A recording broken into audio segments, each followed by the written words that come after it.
You know what, guys? To get over Hump Day, let's talk about the one thing that has presented itself earlier in this season, but something that I actually haven't gone in depth about. This is the ESPN NHL Awards Watch.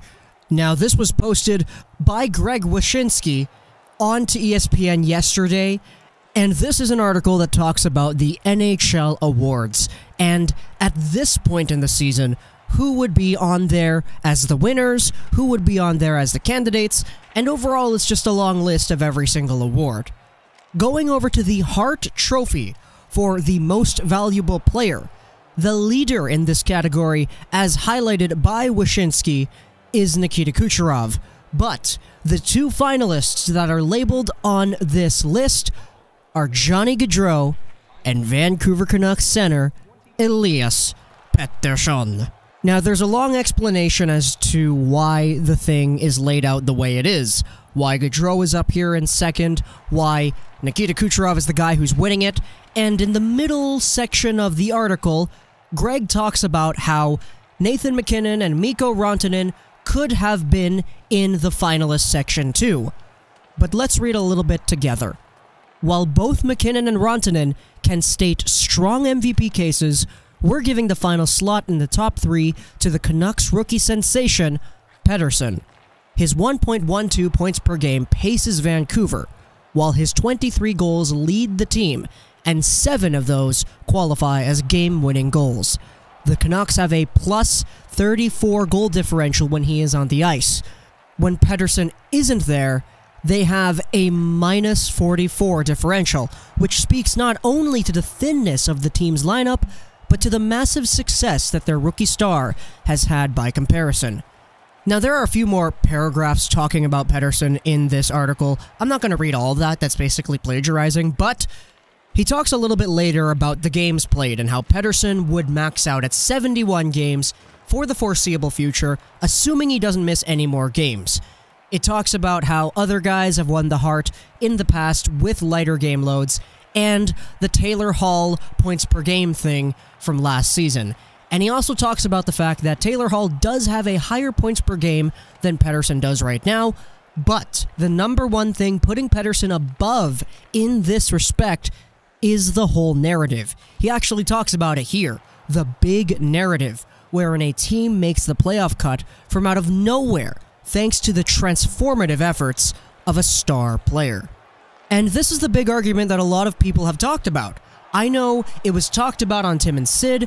Elliot Friedman brought this up on Hockey Night in Canada's panel, how if the Vancouver Canucks make the playoffs, Pettersson should be getting Hart votes. And honestly, I agree. Like, what is there to dispel that argument? But it's just, I don't know if that's necessarily enough. Do you kind of see what I'm saying? Like, if Pettersson finishes off this season, let's say with 72 games played, and upwards of, let's just say, 75 points.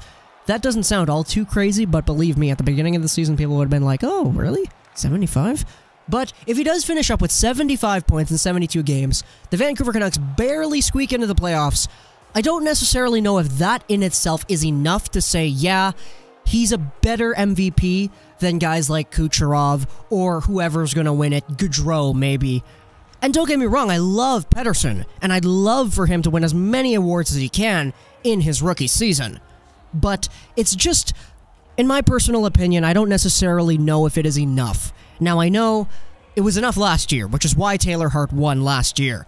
And if we directly compare things, Taylor Hall had arguably a better team to work with. Also, Taylor Hall was older. Also, they had Nico Hischier back there too, supporting things along the way. But Pettersson, obviously, he's working with a weaker team, you could debate, and he's come out of nowhere. Really, he wasn't supposed to be this good, but he is. And I could totally understand why someone would say, yeah, that's enough to win the Hart. He carries this team to the playoffs. That's literally an MVP performance. But for me, this season has so many amazing performers that it's going to be harder to choose it this year than it was last year. Last year, people thought that MacKinnon should have won it. I thought MacKinnon should have won it. But the games played was the big factor here that prevented him from winning it, in my opinion. And now, We have an NHL season where there are so many guys projected to get 100 points that is absolutely insane. So many guys are at 70 plus right now, and we're only at the 50-ish game mark, which is nuts. So, to say that the same circumstances would apply this year that happened last year, I don't necessarily agree 100%, because things are changing. Guys are getting more points, and last year's narrative of Taylor Hall taking this team seemingly out of nowhere into the playoffs, I don't know if it's necessarily equivalent to saying that Pettersson is going to win the Hart this year.